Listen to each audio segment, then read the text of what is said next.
작년 12월 토론토 주택거래 40% 폭등, 밴쿠버에서도 30% 급등, 회복이다 모두가 외쳤지만 한 달 만에 전국 거래량 약 10%가 급락을 했습니다.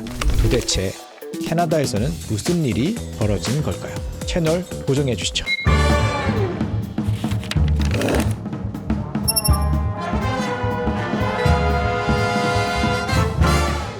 작년 4분기 토론토에서는 주택거래가요 전년 대비해서 무려 40%가 폭등을 했습니다. 밴쿠버에서도 30% 넘게 상승을 했죠. 자, 이제 사람들이 집값이 이제 완전히 회복하는구나 이렇게 생각을 했는데 한 달 뒤 전국 거래량은요 정확하게 9.8% 정도 급감을 했고요.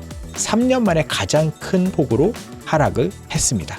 자, 어떻게 이런 일이 벌어진 걸까를 고민을 했는데요. 첫 번째는요. 숫자보다는 심리라는 거죠. 전체적으로 캐나다 시장은요. 작년 말에 침체 분위기였습니다. 근데 갑자기 토론토하고 밴쿠버에서 12월에 거래량이 반짝 급증을 한 거예요. 그러고 나서는 30일 있다가 갑자기 급감을 한 건데 여기서 중요한 포인트가 있습니다. 보통은 거래량이 급감을 하는 거는 가격이 올라가면서 공급 부족일 때가 많은데 그 이유가 아니었다는 거죠. 자료에 의하면 오히려 공급은요 조금씩 늘어나던 시점이었다는 거예요. 그렇다면 왜 거래가 줄었을까요? 바로 심리 때문인데요. 사람들이 시장을 신뢰하지 못하면 금리가 내려가도 바로 시장에 뛰어들지는 못한다는 거죠. 부동산 시장은요 숫자보다 감정이 먼저 움직인다는 걸 다시 보여준 사례였다는 거죠. 하우징 포캐스트를 2014년에 비교해서 조금 올렸다가 다시 하향 조정했다는 건데요. 왜냐하면 테러프, 관세와 경제적으로 앞으로 있을 침체를 예상을 하기 때문에. 그러니까 소비 심리, 소비자 심리들이 굉장히 불안해졌고 그것이 흔들리면서 갑자기 9.8%의 하락이 있었다는 거죠. 자, 여러분 혹시 집을 살까 말까 고민할 때 주변 분위기 영향을 받은 경험이 있으신가요? 저도 이런 경험이 있었거든요. 한참 토론토에서 사람들이 집을 막 살 때 나도 안 사면 안 되나?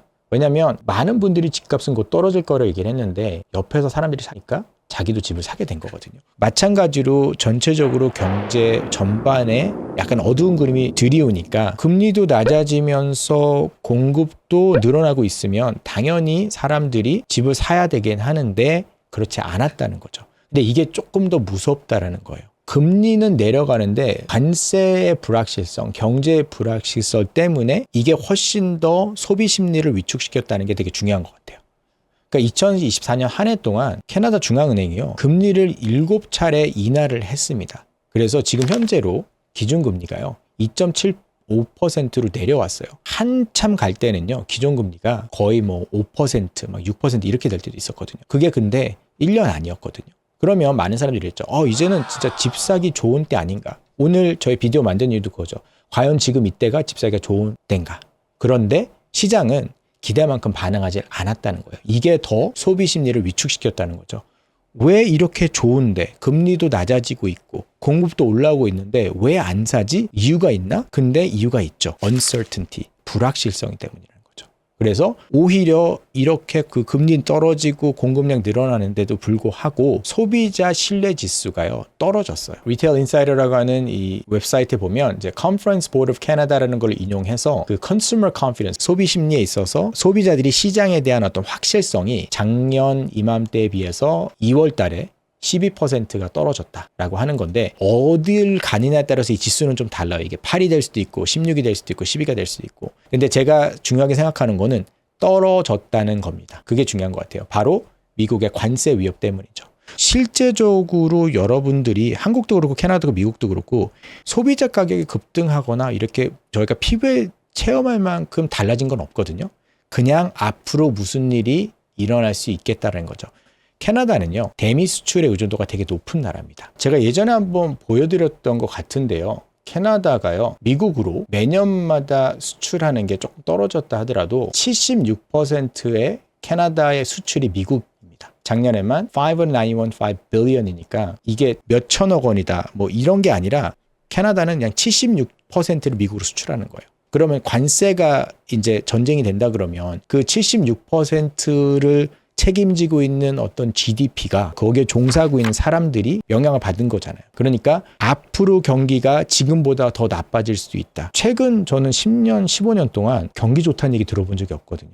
근데 그 안 좋은 경기에서 앞으로 더 안 좋아질 수 있다는 생각이 사람들의 소비 심리를 위축하게 만든 거죠. 금리가 낮더라도 경기가 불확실성하고 내가 만약에 돈을 잘 벌지 못한다면 살 수 있을까요? 저는 못 살 것 같거든요. 그 심리가 갑자기 급락하게 된 거를 보여준 거고, 그 시기를 보시면은요, 트럼프 대통령이 되고 나서 관세를 전쟁을 하겠다고 하는 발표들이 이루어진 그 시점이거든요. 그럼 마켓을 한번 볼게요. 매물 상황이라고 해서 일부 도시에서는요, 지금 현재로 매물로 나오고 있는 게 2배 이상 늘었다고 해요. 그리고 90일 이상 팔리지 않고 남아있는 재고가 급증을 하고 있습니다. 이걸 보통 영어로는 buyer's market이라고 그러거든요. 근데 여기서 한 가지 오해가 있는데요. 매물이 많다고 해서 집값이 크게 떨어진 게 아닙니다. 전국의 판매 가격은요, 약 3.3% 하락했어요. 지금 뭐 average price가 얼마냐라고 보시는데, 온타리오주 쪽 보시면은요, 여기 지금 12개월 체인지가 3.2%로 나오거든요. 그 정도 이제 내려갔다는 거죠. 자, 이 사이트 보시면 이제 Financial Post라고 하는 또 저명한 캐나다에 있는 금융신문인데, 캐나다 이제 전체적으로 보시면 National Average Sales Price가 3.3, 그죠? 작년에 비해서 올해 3.3이 내려갔다는 겁니다. 3.3%가 떨어졌다는 거는요, 헐값이 아니라는 거예요. 그냥 구매자들이 선택할 수 있는 매물의 옵션이 많아졌다 뿐이지, 아직도 집주인들은요, 급하게 가격을 던지지는 않고 있어요. 오히려 그냥 매물이 많으니까 협상을 할 수는 있지만 90일 이상 팔리지 않는 매물도 어쨌든 가격을 많이 내리고 있지는 않다는 거예요. 제가 저번 비디오에 말한 것처럼 저번에 막 뭐 급락하고 가격 많이 떨어졌다, 그거는 콘도라고 하는 특정한 투자용 원룸 오피스텔 막 이런 것들이 지금 그렇게 급락하고 있는 거고, 지금 제가 말씀드리는 거는 가족들이 주로 사는 주택. 그러니까 캐나다에서 보면 이제 디태치드 하우스라고 그러거든요. 타운하우스라든지 이런 캐나다 사람들이 주 거주용으로 사는 것들이 그렇게 떨어지지 않았다는 거예요. 그러면 왜 이런 심리 위축이 있을까를 볼 때 고용시장 얘기를 좀 해야 됩니다. 최근 몇 달 사이에요, 대기업들의 감원 소식이 끊이질 않고 있습니다. IT, 뭐 유통, 금융업계 모두 주주들이 인력을 좀 줄이고 있는데, 이게 지금 보시면 이제 Labor Market Report, 온타리오 정부에서 한 건데, 지금 보시면 Employment Decrease, 이게 잘못 보시면 안 돼요. 그러니까 한마디로 실업률이거든요. 그러니까 사람들이 직업을 잃어버리고 있는, 직업이 줄어들고 있는 수치거든요. 그게 지금 굉장히 가파르게 올라가고 있다는 거죠. 그러니까 직업이 점점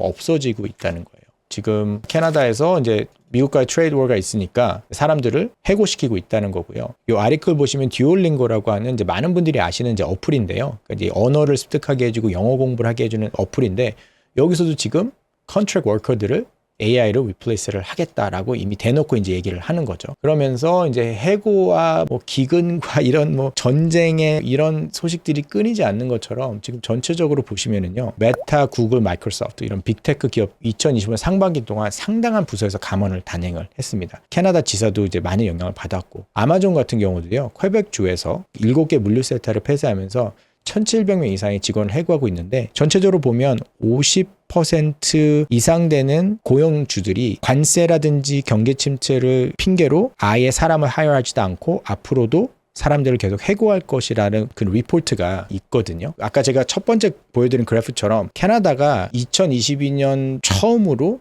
잡들이 줄어들고 있다는 거죠. 이런 뉴스들이 있잖아요. 감원, 감축, 해고.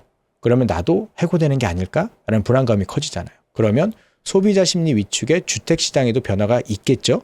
구매를 일단 미루겠죠. 그리고 혹시 어떻게 될지 모르니까 다른 지역으로 이사를 가든지 이렇게 된다고 하면 렌트로 돌아다니는 사람들이 급증을 하게 되는 거죠. 그래서 1년에서 2년 정도 렌트를 하면서 지켜보겠다는 응답자가 빠르게 늘고 있다라고 하는 거죠. 여기서 이제 반전이 있는 건데, 그러면 이렇게 계속 침체가 돼서 가격이 떨어질 거냐? 아니라는 거예요. BMO라고 하는, 여기 이제 뱅크 오브 몬트리올이라고 하는 그 은행에서 구매를 할 수 있는 사람들이 72%가 추가 금리 인하 시에 매수를 하겠다라고 답변을 했대요. 추가로 레이트 컷이 있으면 마켓으로 다시 들어오겠다. 그러면 이게 이제 뭐를 할 수 있는 거냐고 하면, 집주인들은 가격을 안 내리고 있지만 리스팅을 하고 있어요.